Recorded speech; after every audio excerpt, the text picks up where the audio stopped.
Welcome back, ladies and gentlemen, to another episode of House of the Dragon by Story Archives. I'm Mario Busto alongside the other host, Zachary Newton. Welcome back.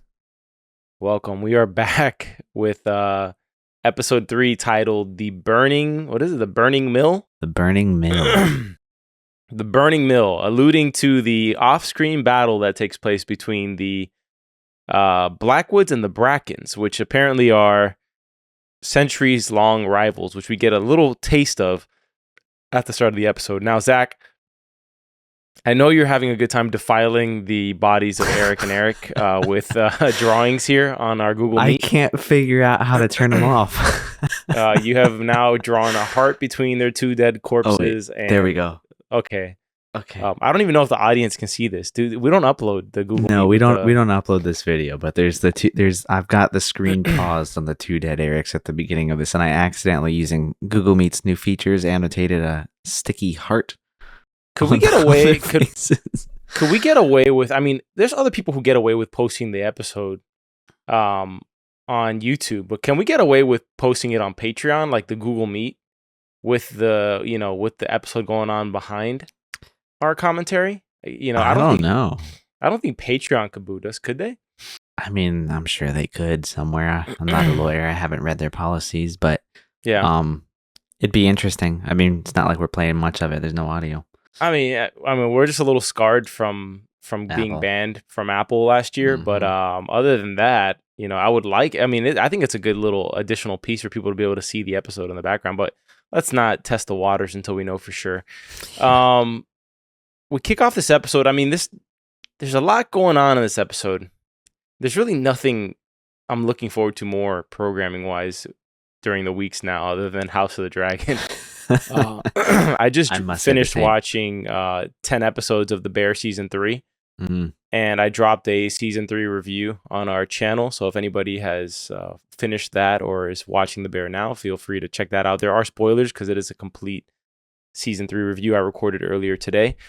But to be honest, it doesn't hold a candle to House of the Dragon at the moment. The pace at this Witches is going, and just everything going on in this world is on another level.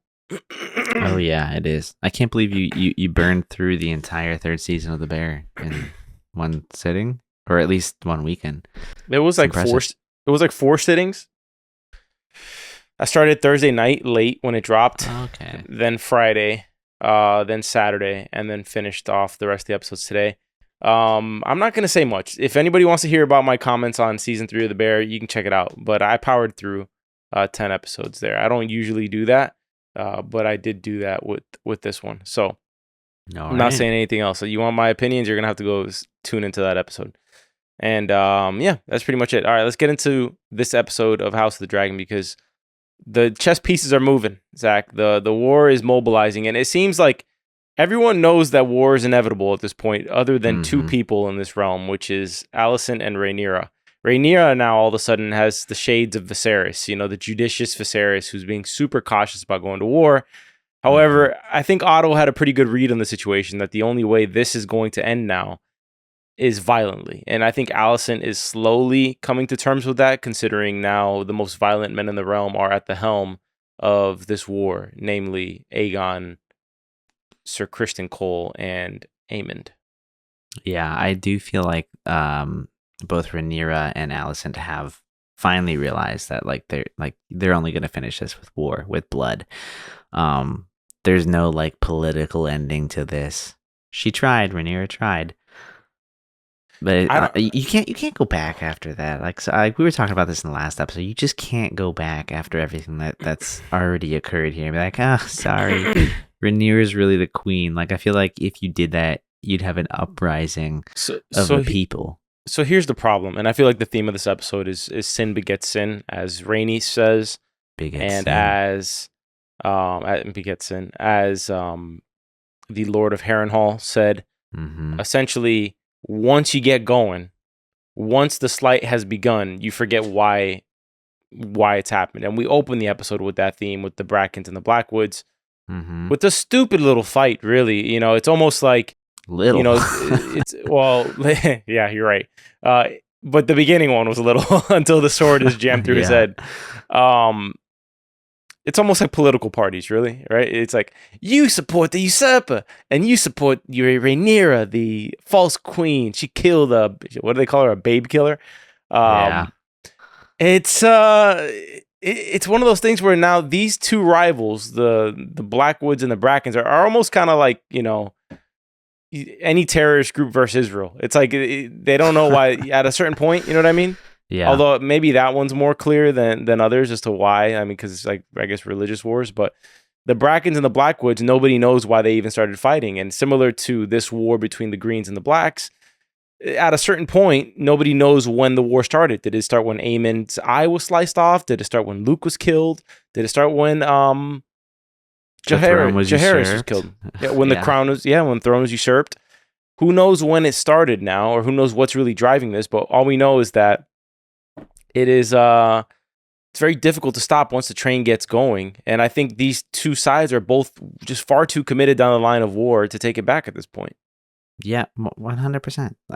Like I said, there's no going back. Like, we're gonna end with some big bloody dragon battle, I'm sure. I don't think we're gonna be blessed with such a battle until later on in the season, if that. But I'm expecting it at some point. I'm surprised that nobody's really used the dragons too much. Like, Damon's the only really one that has, in my opinion.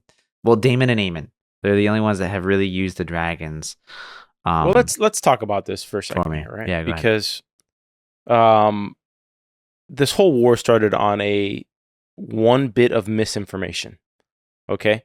It started through a misinterpretation of Alicent hearing a dying Viserys' words about Aegon, the prince who was promised, right? So she misinterprets those words. I think she genuinely misinterpreted those words. I don't think that she twisted them to put her son on the throne.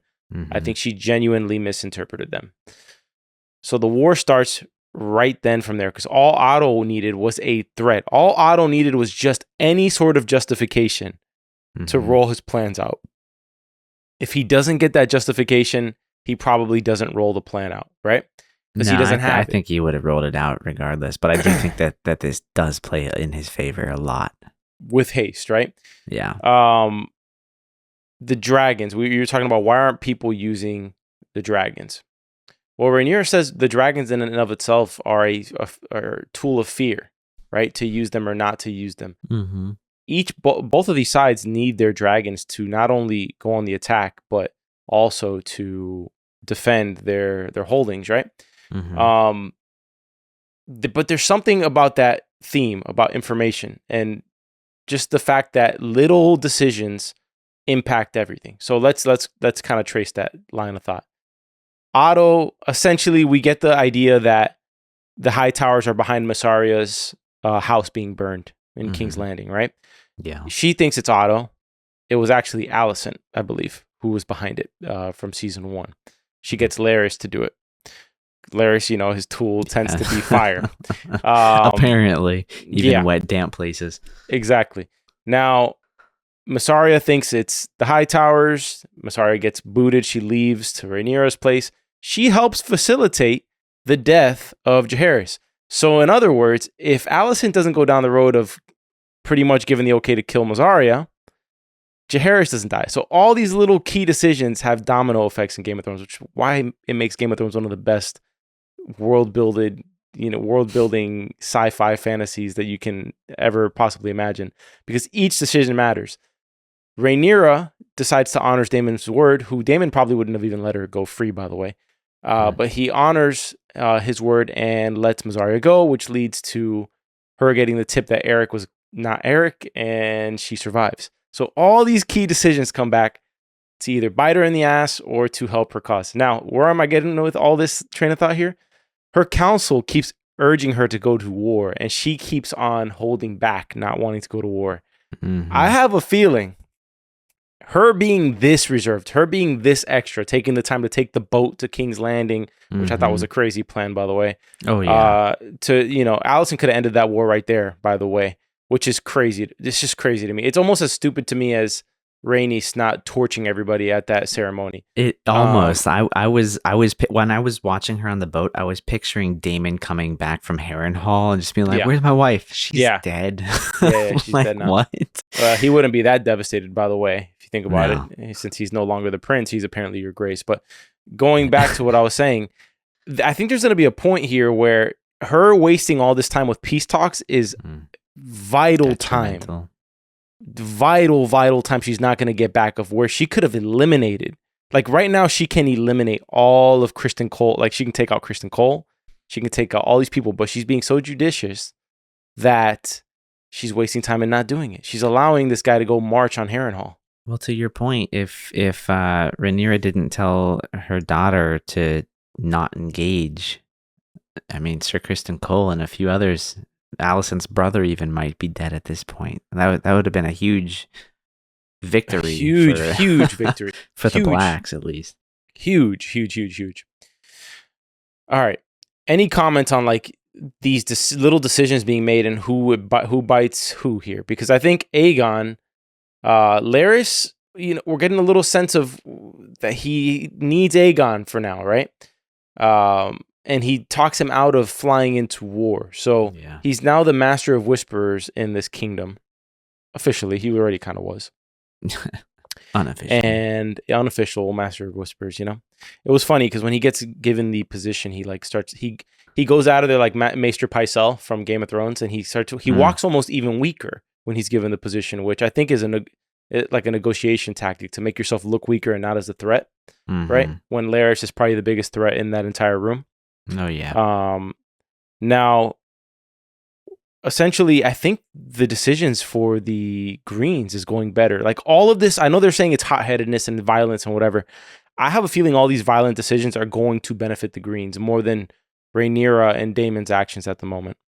Which violent decisions? Cristan marching out. Like, I don't think that Kristen's going to regret marching out like that. I think that's going to work for them, if I had to guess. It might. I'm not quite sure. I mean, Harrenhal was much less than I expected. So I don't know if they're going to even be able to... Like, they're going to have to basically, bring some other houses from, like, the Riverlands over to Harrenhal, quickly. Because that's where Cristan is headed.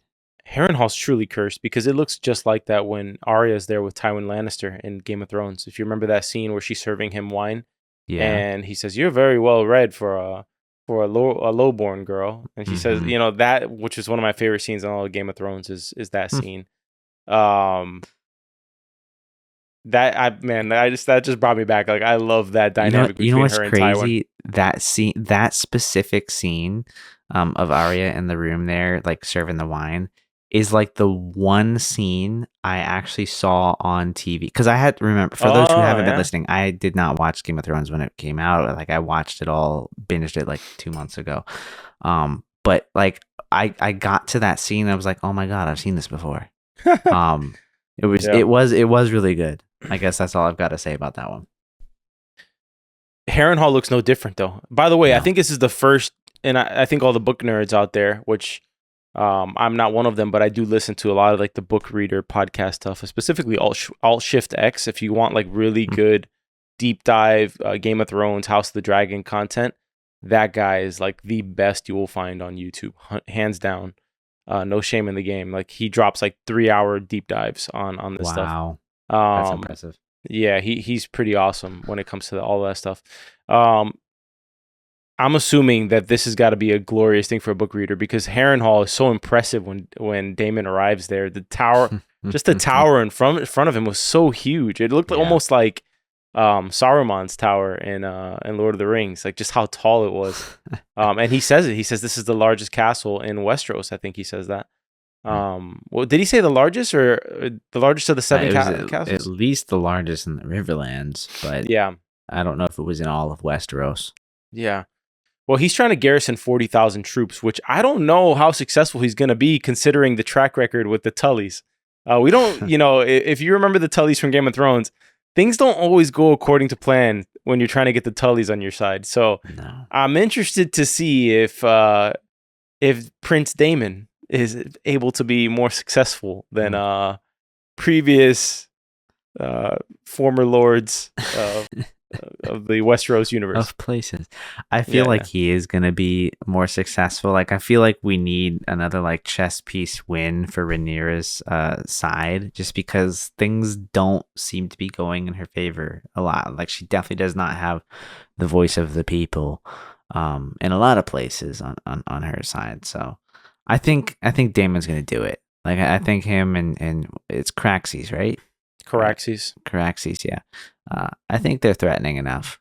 I didn't really know what he was getting at when he arrived solo to Harrenhal, and he's just kind of wandering the hallways with his sword. I thought it looked epic. I think his helmet looked sick. Yeah. But I'm like, what is he gonna do? Is he gonna fight a whole brigade by himself? It's just only one guy guarding the Lord's door. Which I was surprised too. yeah, the whole scene was bizarre to me. I felt at any moment that enemy troops were gonna just emerge from the pillars. The whole scene. That or some sort of beast, like some creature.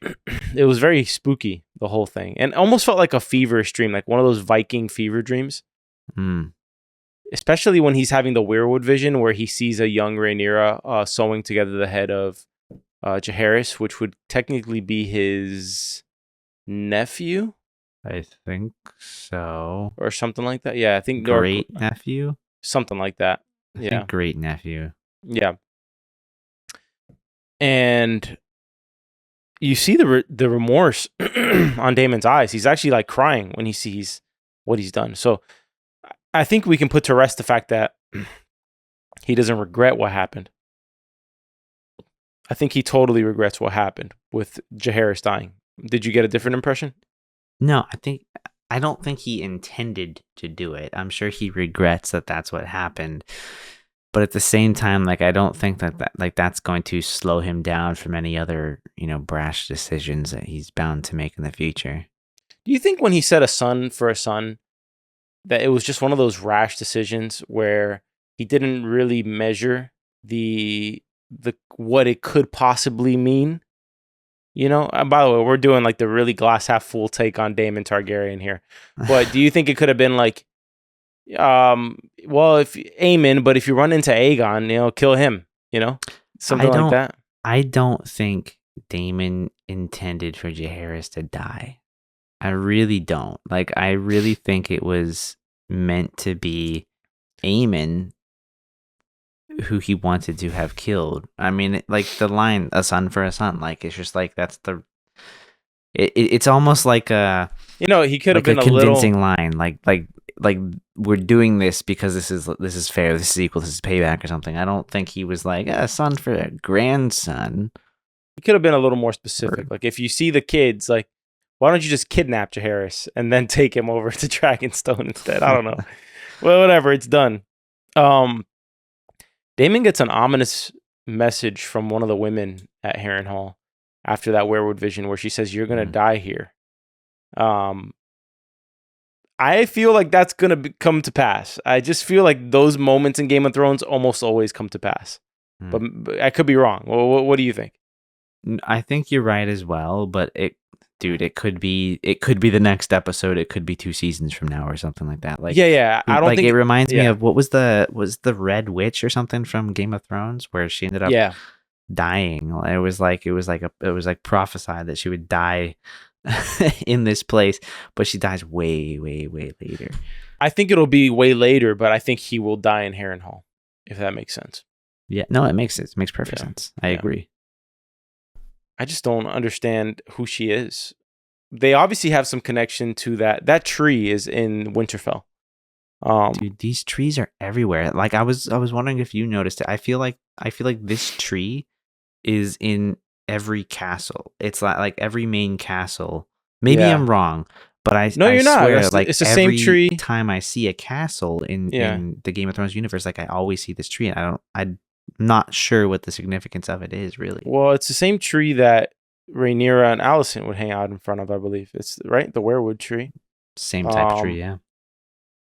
I believe it's like the network that the three-eyed raven uses to sort of communicate with or just keep an eye on the realm. If I'm not mistaken, I believe it has some sort of connection with that.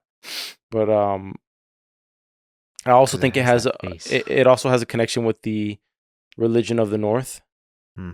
So there's a whole lot of, I think there's just too many mysteries with the North that we don't fully understand in Game of Thrones yet. Specifically, I mean, you get Sir Cregan Stark, right? Is it Cregan I Stark? believe it's Cregan. Yeah. Where he's looking over the wall and they're saying, we protect the realm from death. I mean, there's just so much mystery with the North that I feel like we need a prequel series about what actually is happening north of the wall. And I would hope we get it. love to see that. Yeah, me too. I mean, George R. R. Martin, we have 2 books left for Game of Thrones to come out. I believe he's in his late 70s or he's in his early 80s. Wow. Okay. So, it's one of those things where they interviewed him. I don't think he takes very kindly to it, but they asked him, like, are you going to let anybody else write for your universe when you pass away? And he's rightly reserved about that. Like, he says he doesn't want anybody to do it while he's alive, and he thinks that his wife would protect his estate if he's dead. And he says, the fear is like there's always writers lined up, and you get these bastardization versions like what you see now with the Acolyte of the Star Wars Acolyte thing, or any of these Star Wars spin-offs now. I think George Lucas has recently said like they have like pretty much killed what he had, but I don't know. I do wonder if we're ever going to get those stories. I recently started listening to the Dunk and Egg story, which is very good since Spotify offers audiobooks 15 hours for those who pay for Spotify subscriptions. And it's very good. And they're doing a prequel series on Dunk and Egg, which are just started filming actually. So I'm excited for that. All right. What book is that? It's not called Dunk and Egg. The book goes by a different name though, right? It's called Knight of the Seven Kingdoms, I believe. Okay. Yeah. I'll give it a listen. Maybe. Rhaenyra sends Daemon's daughter Rhaena away to protect her children pretty much. She's now setting up, I think this episode represents Rhaenyra's last attempt at peace for the most part. She sends Rhaena away. She sends Joffrey, her youngest son, with Sir Harwin Strong to the Vale. And she wants to send Rhaena to Pentos with 4 dragon eggs and her 2 sons with Daemon to get them as far away as possible from the violence that is about to occur. So the question really is for Rhaena, you got sea smoke out there just flying out above the ocean. I heard that dragons have a magical connection to their rider as long as they're alive. We know Laenor's alive, or at least from the last time we checked on him, he was alive. Yeah. Is Sea Smoke going to allow another rider to claim him? Because Rhaena needs a dragon right now. And that's a full-grown, battle-ready dragon. That ain't one of these little-ass dragons. That is a battle-ready dragon. You saw that dragon in the battle of against the... What was the name of the crab? The crab feeder? What was his name? The Crab King? No, you were definitely wrong on that. Something like that. What was the... I think it's the crab feeder or something like that. Let's see.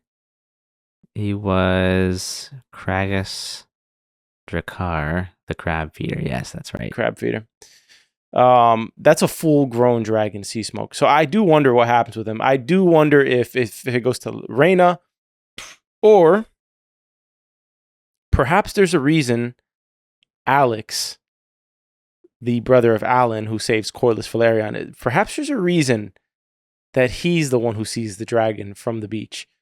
Maybe. We don't know what's to come with Alex yet, but I have a feeling his story is not completed. I have not heard anything about, or at least I don't recall anything about like a magical connection specifically. I feel like it's just like a familiar friend that you end up making between a dragon and a rider. But I'm of the mind that the dragon thinks that Laenor is dead, and he's just kind of waiting for somebody else to claim him at this point. I don't think he knows Laenor is alive. I don't think Laenor is going to come back either. I think he's just going to stay where he is. I think I'm right about the connection between the dragon and the rider. However, I do think they're going to take the creative liberty to reassign Sea Smoke to somebody else, if I had to guess. Or Laenor is going to return, which will cause all sorts of hell for Rhaenyra. speaking of Laenor's family, Corlys meets with Rhaenys, and they discuss the potential future heir of Driftmark. It seems like Rhaenys is really petitioning for Rhaena to be the heir of Driftmark, which Corlys is not really taking kindly to. So, and Rhaena really did have an issue with the fact that she's escaping and not getting in on the war action. So I just don't see her going away and mothering these children. I don't know what's going to happen there, but I just, for some reason, I don't see it. And I think Rhaenyra is going to have no choice if she gets sea smoke. Yeah, I think Rhaena wants to fight. Like she kind of, I don't want to say she reminds me of Arya a lot, but I see her, wanting to be up front in the battle. I think you're right. I don't think she's just going to run and hide or anything like that. No.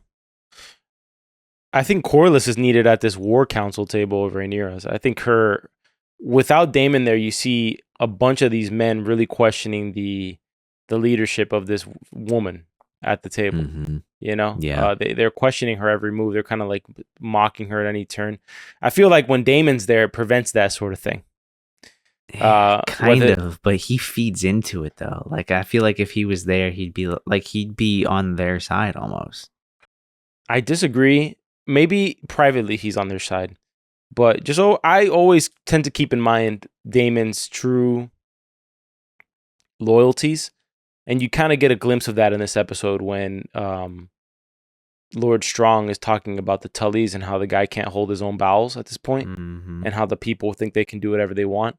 And what's Damon's response to that? He essentially says people should be, loyal to their liege, no matter what his mental state is or something like that.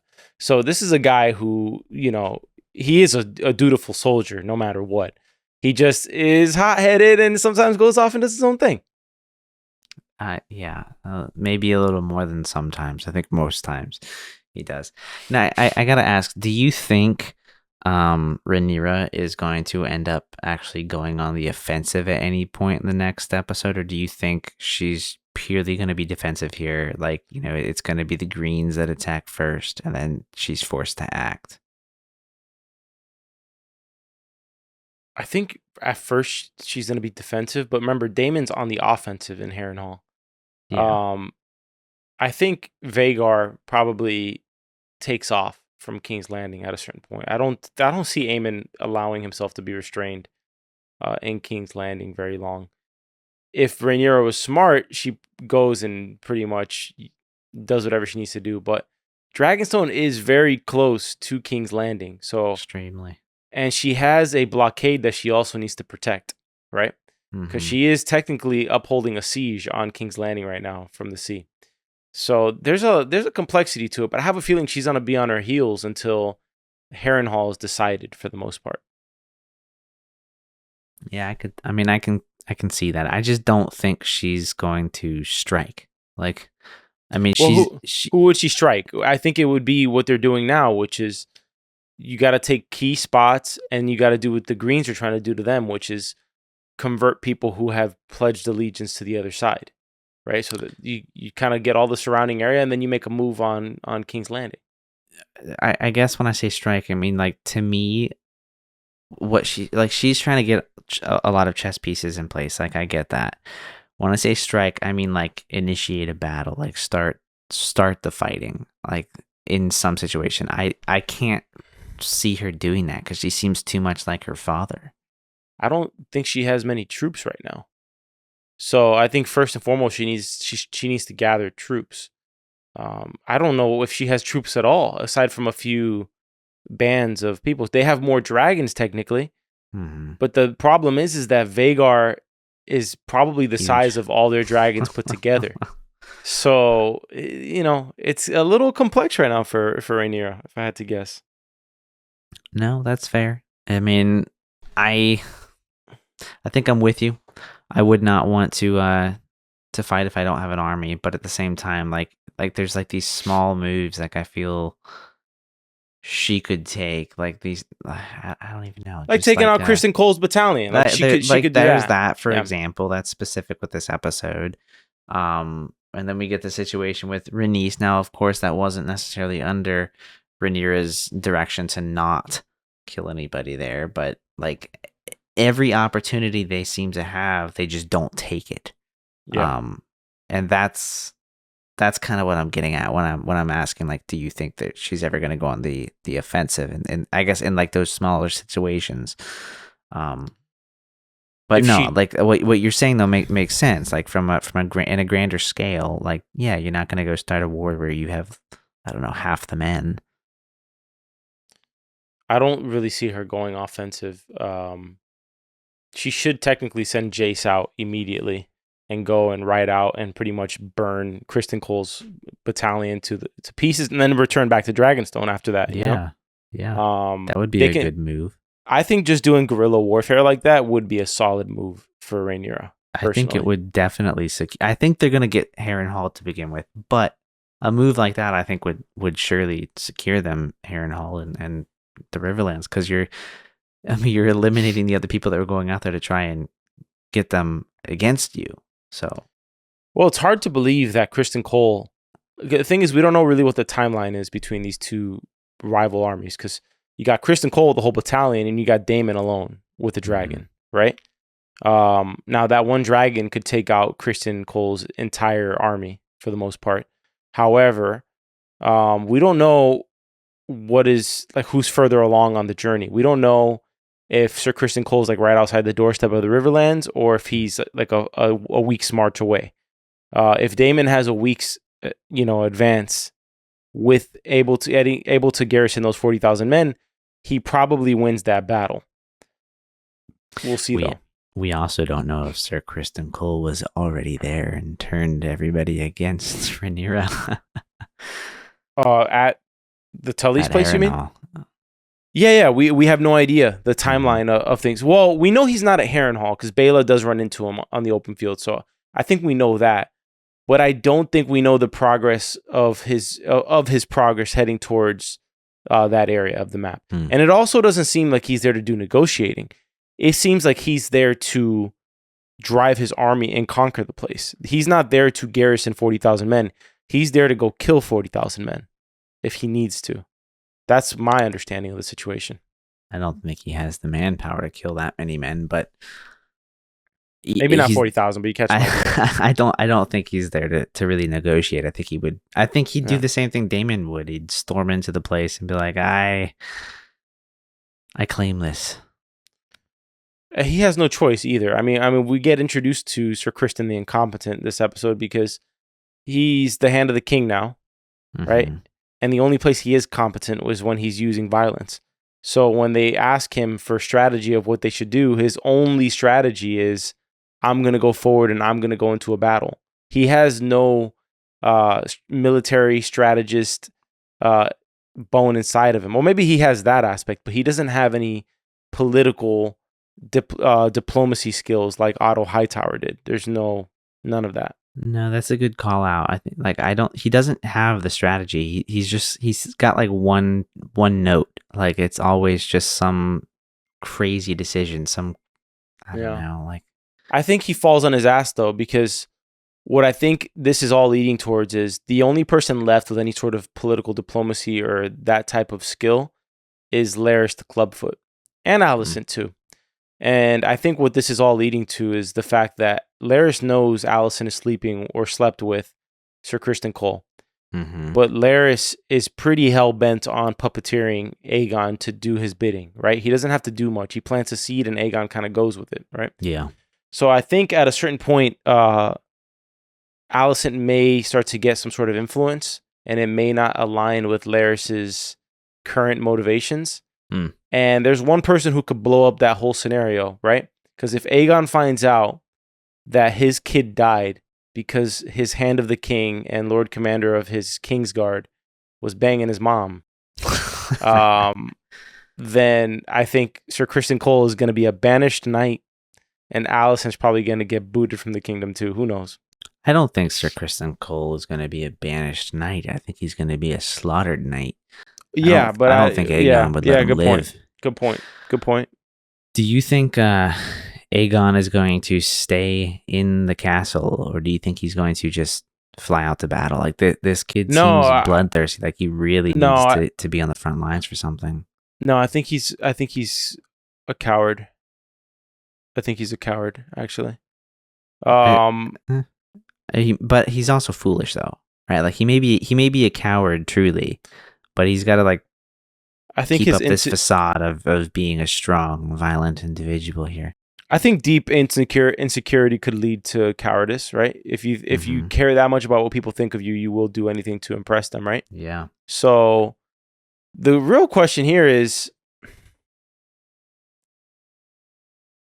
talking about Aemond in this episode. I feel like he's gonna have to take the throne at some point. Well, there's an interesting moment that happens in this episode when Aegon goes and sees his brother in this brothel and pretty much makes fun of him again, which kind of takes Aemond back to that moment of being made fun of. And I couldn't quite tell if Aemond was offended because he didn't know Sylvie had slept with his brother. In other words, he felt like he had a confidant and she was just another common whore who had slept with a bunch of people. And so he was betrayed in that sense. Or if he was more embarrassed by his own brother in that scenario.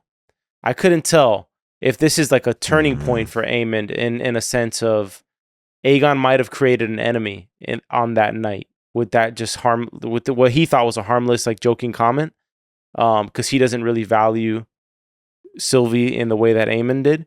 And I do wonder if Aemond's deep insecurity now, maybe he's not as loyal to his brother after this episode. What do you think? Or what was your read on that scene?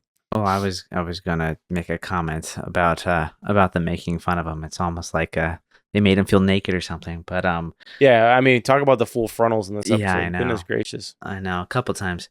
I am kind of the same mind of Aegon maybe have actually making an enemy of Aemond. I don't know how obvious it's going to be, but I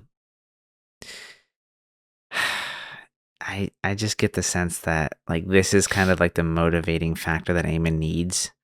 I feel like Aemond's going to probably encourage Aegon's dark side, and like I feel like if Aemond were in the room after this happened, in the room where Aegon was suiting up, getting ready to go out to battle, like Aemond would be cheering him on, like trying to get him to go, and do something foolish at this point. Well, you know what's interesting is that Aemond at the council meeting, he essentially tells his brother, "No, you're too valuable. You have to stay behind." Right? However, he might have been playing some reverse psychology in that scenario to get his brother to get out there. You know what I mean? Yeah. Perhaps that's what he was actually trying to do, because he counseled for him not to go, and then we get the scene that Aegon has decided to go. He's putting on Aegon the Conqueror's armor. He's ready to go out there. Which, by the way, I'm really interested to see Aegon's dragon. I don't think we've seen Sunfire yet. Not that I recall. No. Yeah, I've heard. I don't think I've ever seen him flying on a dragon. Actually, I've heard that Sunfire is supposed to be like one of the most incredible looking dragons, and we haven't seen it yet in the show. We also haven't seen No, we did see Moondancer in this episode, which is Baela's dragon. Yeah. Well, Aemond. What do you add something there? Okay. Well, I was going to ask, do you think Aemond is ever going to kind of like go out, I guess, on the offensive again as well? Like, do you think his like temperament is cooled off a little bit after accidentally killing somebody? Or do you think he's still going to be just as hot-headed as he always has been? I don't know. Alicent seems supremely convinced when she's talking to Rhaenyra in the temple in this episode. She has written off Aemond completely as a monster, pretty much. She tells Rhaenyra, "You know what Aemond is." That's literally what she says to her, which I think she's tragically misunderstanding Aemond in a way that leads him to more violence, to be honest with you. And so she's kind of mismanaging all of her children for the most part. He has to go on the offensive because Vhagar has to destroy that blockade. At some point, they got to destroy that blockade in the sea. And I don't know. Maybe it's when he catches word that Damon is not at Dragonstone that to me would be the all signs go to go destroy this blockade, because if Caraxes is over there and you want to do like a dragon measurement contest, Yeah. he's probably going to take the bet that Rhaenyra is not going to mount up and fight him in the beginning. And he knows that Rhaenys cannot take on Vhagar one-on-one. You're going to need at least 2 full-grown dragons to get at Vhagar. You're not defeating Vhagar one-on-one. So we'll see. We'll see what happens here. 100%. These dragons to me feel a lot like nuclear weapons. They are. They really are. Yeah, we got them. You know, we don't want to use them, but we got them. I think that's literally something George R. R. Martin has said, essentially, that these dragons are like nuclear weapons just being introduced to a medieval world. It's just like, you know, what do you do? I don't, we'll see. Thoughts on Myseria entering Rhaenyra's court? It seems like she's already off to the Master of Whisperers work, because Rhaenyra has to interrupt her talking to somebody who's just spilling her life story to Myseria. And she has to interrupt the situation because she sees immediately how good this chick is at spinning webs. She seems to be very comfortable in her place already. I do feel like she could be a good asset, but I'm a little concerned that I don't know where her true loyalties lie. Like, I think she's probably more loyal to herself than anything else. So I don't know that she's going to be like a long-term benefit to Rhaenyra. I feel like they allude or they draw the comparison of Rhaenyra to Jaehaerys in this episode several times, where my favorite moment in the episode is when Rhaenys mentions to the bickering council, I would have you remember that she bears the crown of my grandsire, Jaehaerys the Conciliator, who reigned longer than Aegon the Conqueror, even, which was kind of like putting the fact that peace can be negotiated, and longer lasting than military conquering, right? And I feel like there could be a path to victory here where there does not have to be warfare, but it would require sacrificing a couple of people. It would require the allegiance of Alicent and Otto, in my opinion. It would require Damon to be killed by Rhaenyra or by somebody close to Rhaenyra. And she would have to remarry one of Alicent's children. Either Aegon. It could be Aegon. It could be Aemond. It could be Daeron, who we haven't met yet. But I feel like that could be... I don't think it could be Aegon. So they would have to agree to kill Aegon. And it would have to be whoever's married to her would have to accept that she is the ruler. But you would have Otto's blessing on it because one of his heirs would be the heir.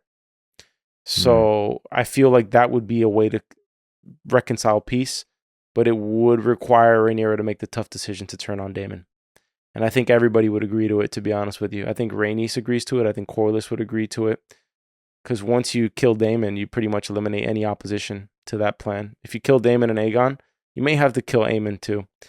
Yeah, I don't think Aemond would be very happy with this plan that you're concocting. No, but I just think that if the war goes to such a degree where eventually some of these guys die, I think that peace could be negotiated in that way. Yeah. Thing is, Rhaenyra is getting up there in age, I think, at this point. So I don't know how many more kids she could actually have, technically. She's got to be like, what, 30, right? 30 something? She's got, yeah. I mean, I'm just kind of like basing it on this time frame, not necessarily her age. Wondering how many more childbirths she could possibly go through. I mean, I don't think we're gonna see, and I think we're past that part of the storytelling here. I mean, because that would just slow things down quite a bit. Like, she's not gonna be very battle ready if she's having another kid, and Damon's off anyways, doing whatever. Yeah, as always. Okay, I covered pretty much everything here. I did want to mention we are introduced to Alicent's brother, Sir Gwaint Hightower, or something like that, which I haven't heard any mention of this guy at all in this series. But he shows up here and he goes and rides out with Sir Cristan Cole. I am interested to know why he's come into play here and what his role ends up being.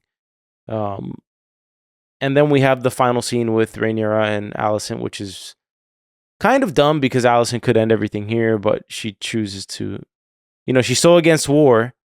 She could take out Rhaenyra right here and save probably hundreds of thousands of lives right here. But she would have to die. Actually, she wouldn't have to die. She wouldn't have to die because she walked away before Rhaenyra could get up. Mm-hmm. So all she has to do is tell her guards, Rhaenyra is here. Yeah. She ain't getting out of the city. She's here and she's dressed like a nun. Go get her. Yeah, for sure. I feel like there's lots of opportunities like this in the in Game of Thrones where the whole war could just be ended very quickly. Oh, I forgot something actually, and I want your take on it.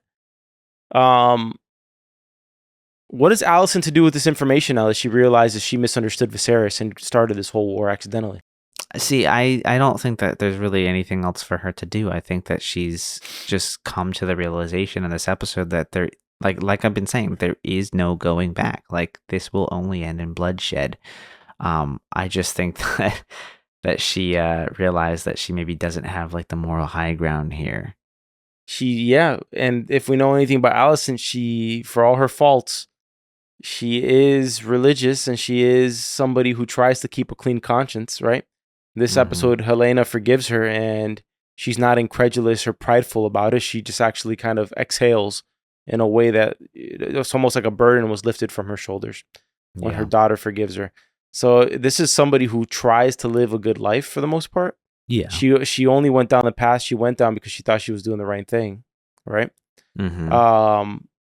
From what we could tell, maybe there's some other nefarious acts in there, but I do think that this will not hurt her, and I think the more and more she sees the unraveling of Aegon, the more and more maybe she starts to rethink everything and try to usurp another ruler with her father this time. What you think? They're gonna try to depose. They're gonna try to get Aegon off the throne. They will, and I think that's when Larys spills the beans on her secret with Sir Cristan Cole, which might lead to her death. Because I think it'd actually be a mandatory death for her and Sir Cristan Cole. For Cole for sure, for her as well, unless Aegon pardons her for some miracle.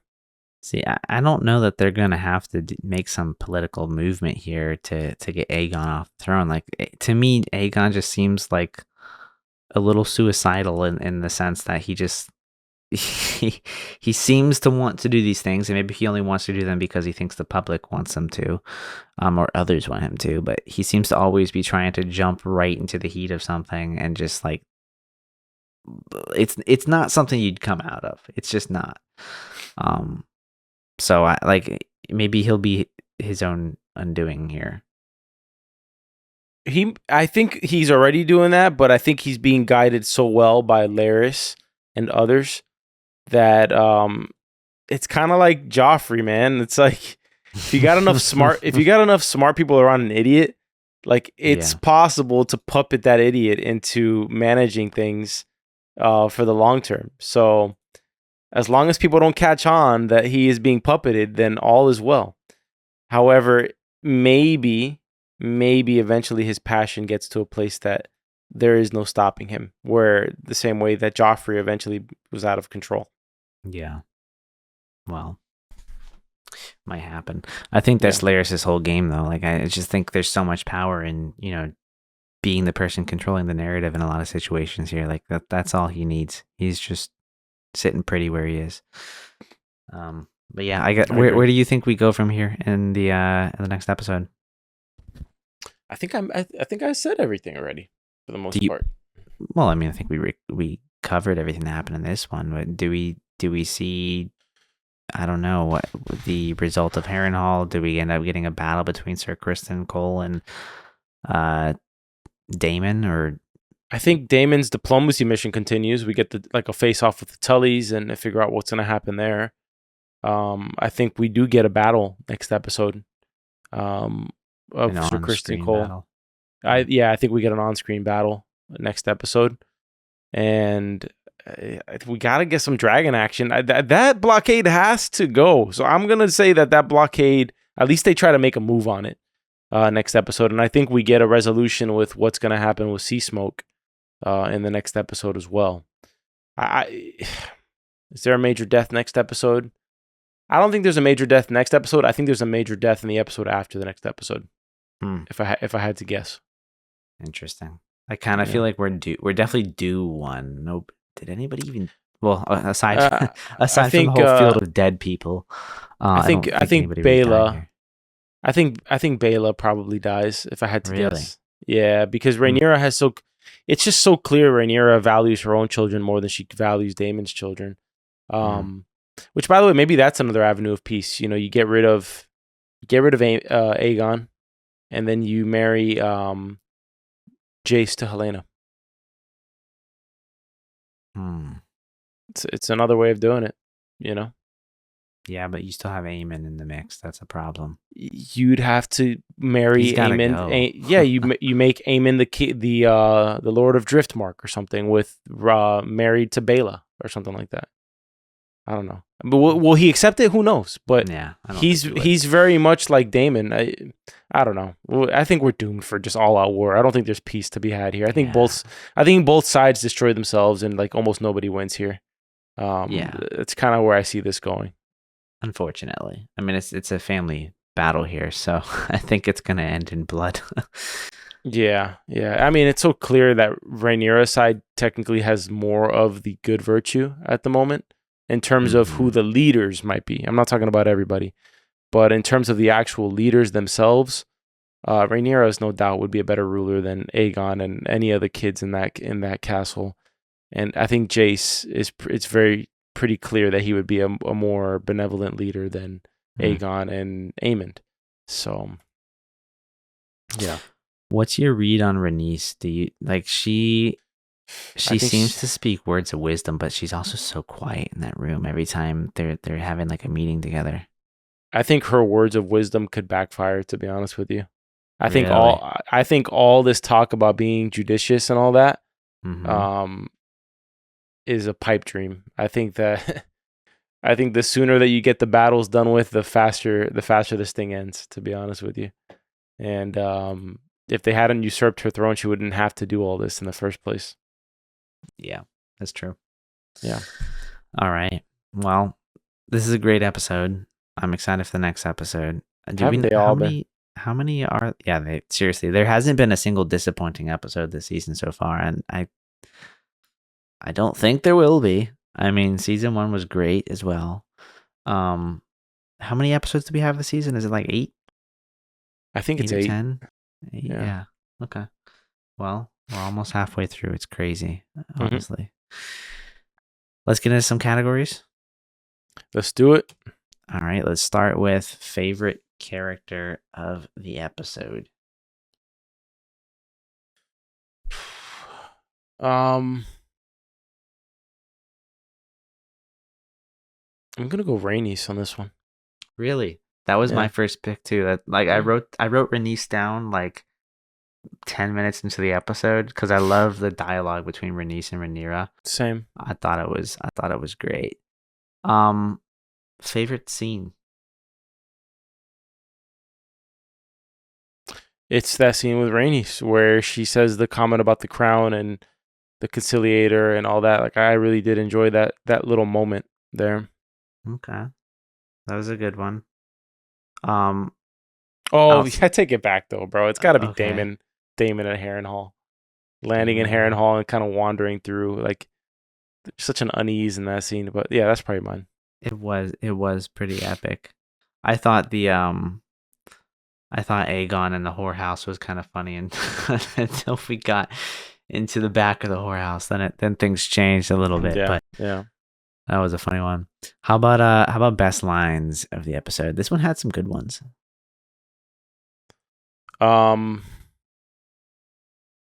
You go first. All right. So I liked Aegon's "Call it what you will, I call it war." I liked the "sin begets sin begets sin," and then I think correct me if I'm wrong. This was one of the lines from Rhaenys. It was, "There is no war hated upon more than the gods, or by the gods more than war between kin, and no more." I wrote this down with my voice to text, and I just totally butchered it. But no more blood than war between dragons.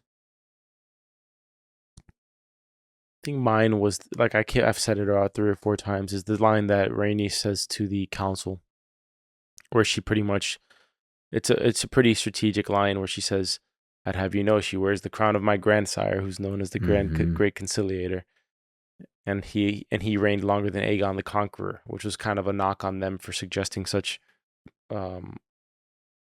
reckless violence right off the bat. Yeah, that is a good one as well. Yeah, that's a good one. All right. Well, any closing thoughts before we get into the outro? No, that about covers it. I wish Sundays would come even faster because it's just the show's so good.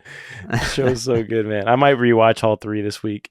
I don't know. I'm just like all up in this universe right now, so that's why I'm listening to the audiobook. It's like when Game of Thrones comes out, it's one of those shows that you just want to scratch the itch with as much content as possible. So I'm listening to stuff all week and breakdowns and stuff, and just diving into that world. I wish they would make a video game, like an RPG of Game of Thrones. They did. They did. They did the Telltale games, the Game of Thrones games, where you essentially play kind of like as this imaginary northern house. Mm-hmm. You're pretty much the Starks. Is kind of like the gist of it.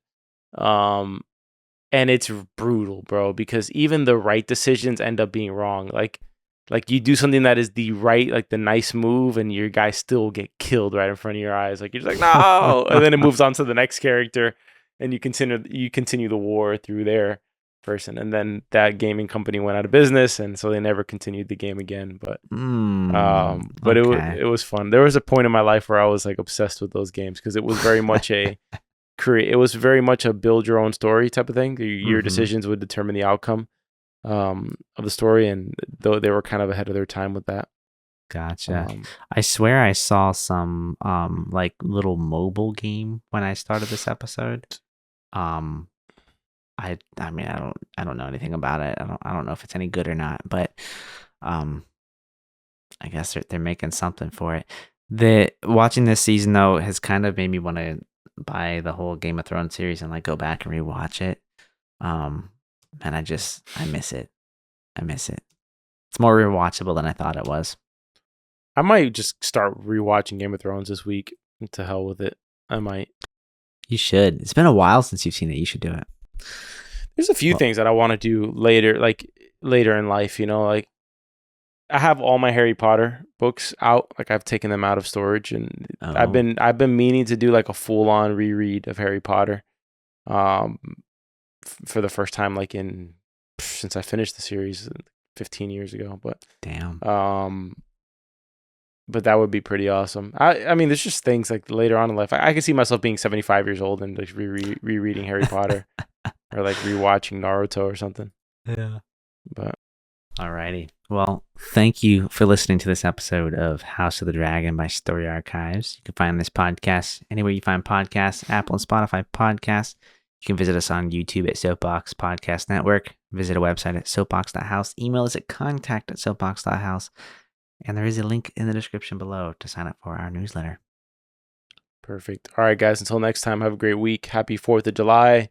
God bless America. And we will see you next Sunday. Also, go watch The Bear Season 3. And if you do, go listen to my solo pod reviewing that season. Zach, I think I'm on to Shogun. I think I'm going to start watching Shogun this week.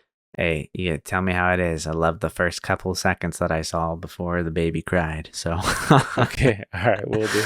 All right, y'all. Have a good week. Peace.